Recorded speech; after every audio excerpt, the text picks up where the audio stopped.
Lagacharla incident రోజుకో మలుపు తిరుగుతోంది అని చెప్పొచ్చు. ఎందుకంటే సీసీ ఫుటేజ్ అంటే ఎవరైతే లగచర్ల ఇన్సిడెంట్లో దాడి చేశారో రైతులు అండ్ నాన్ లోకల్స్ అని పోలీస్ శాఖ ఏదైతే చెప్తోందో దానికి అనుగుణంగా ఎగైన్ మళ్ళోసారి ఆ విజువల్స్ అన్నీ కూడా తీసుకుని ఇంకో 10 మందిని అరెస్ట్ చేసే అవకాశం ఉంది అంటూ దానికి సంబంధించే గాలింపు చర్యలు చేపడుతోంది పోలీస్ శాఖ అనేటువంటి వార్తలు వినిపిస్తున్నాయి.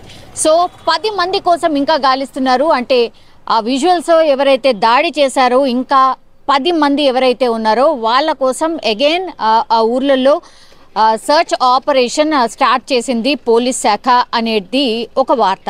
అండ్ ఇంకోవైపు ఇప్పుడు ఎవరైతే అరెస్ట్ చేశారో ఆ అరెస్ట్ చేసినటువంటి వాళ్ళని మాత్రం సంగారెడ్డి జైలుకి తరలించారు. సో ఆ రైతులని పరామర్శించడానికి బీఆర్ఎస్కి సంబంధించిన వర్కింగ్ ప్రెసిడెంట్ కేటీఆర్ సంగారెడ్డి జైలుకి వెళ్లారు, ములాఖత్ కాబోతున్నారు. ఆల్రెడీ జైల్ లోపలికి వెళ్లారు. కల్వకుంట్ల తారక రామారావు అండ్ వాళ్ళ టీం అంతా కూడా లోపలికి వెళ్ళింది. అందులో సత్యవతి రాథోడ్ ఉన్నారు ఎమ్మెల్సీ, చింతా ప్రభాకర్ ఉన్నారు ఎమ్మెల్యే, అనిల్ జాదవ్ ఉన్నారు ఎమ్మెల్యే, అండ్ రమావత్ రవిచంద్ర కుమార్ మాజీ MLA Devarakonda, and Johnson Naik party senior నాయకులు ఖానాపూర్ నియోజకవర్గం నుంచి వీళ్ళందరూ కూడా ఎవరైతే రైతుల్ని అరెస్ట్ చేశారో టోటల్గా 21 మంది రైతులనైతే అరెస్ట్ చేయడం జరిగింది. ఫస్ట్ ఏమో 55 మందిని అదుపులోకి తీసుకున్నారు. వాళ్ళని విచారణ చేసిన తర్వాత పూర్తిగా 21 మందిని అయితే పోలీసులు అరెస్ట్ చేశారు, రిమాండ్ విధించారు అండ్ జైలుకి కూడా తరలించారు. పరిగి పోలీస్ స్టేషన్కి సంబంధించిన జైల్లో ఉన్నటువంటి వాళ్ళని ఒక 16 మందిని అయితే ఇప్పుడు సంగారెడ్డి జైలుకి తరలించారు. ఈ సంగారెడ్డి జైలుకి తరలించిన నిన్న రాత్రి సంగారెడ్డి జైలుకి తరలించిన తర్వాత ఇవాళ కేటీఆర్ అండ్ బీఆర్ఎస్కి సంబంధించిన టీం రైతుల దగ్గరికి వెళ్ళి పరామర్శించబోతున్నారు.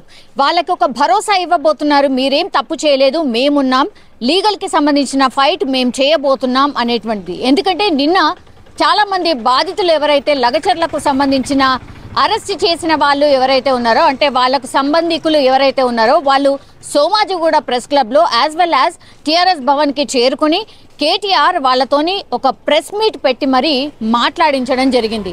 సో పూర్తిగా బీఆర్ఎస్ పార్టీ దీని వెనకాలుంది, నడిపించింది, కుట్ర కోణం దాగి ఉంది అనేటువంటి ఒక వార్త. అండ్ ఆ కోణంలోనే పూర్తిగా విచారణ జరుగుతున్న టైంలో ఇప్పుడు పూర్తిగా బీఆర్ఎస్ పార్టీని వాళ్లకు సపోర్ట్గా ఉంటూ వాళ్ళకి లీగల్గా ఏమైనా అవసరం ఉన్నా కూడా మేమున్నామంటూ భరోసా ఇచ్చే ప్రయత్నం అయితే ఒకటి జరుగుతోంది. ఎందుకంటే పట్నం నరేందర్ రెడ్డిని అరెస్ట్ చేశారు అండ్ రిమాండ్ రిపోర్ట్లో పట్నం నరేందర్ రెడ్డి కేటీఆర్ఏ ఈ కుట్రకంతా కారణం అంటూ కూడా నరేందర్ రెడ్డి పేరు చెప్పారు అనేటువంటి వార్త వినిపిస్తోంది. కానీ నరేందర్ రెడ్డి నిన్న ఒక లేఖ రాయడం జరిగింది.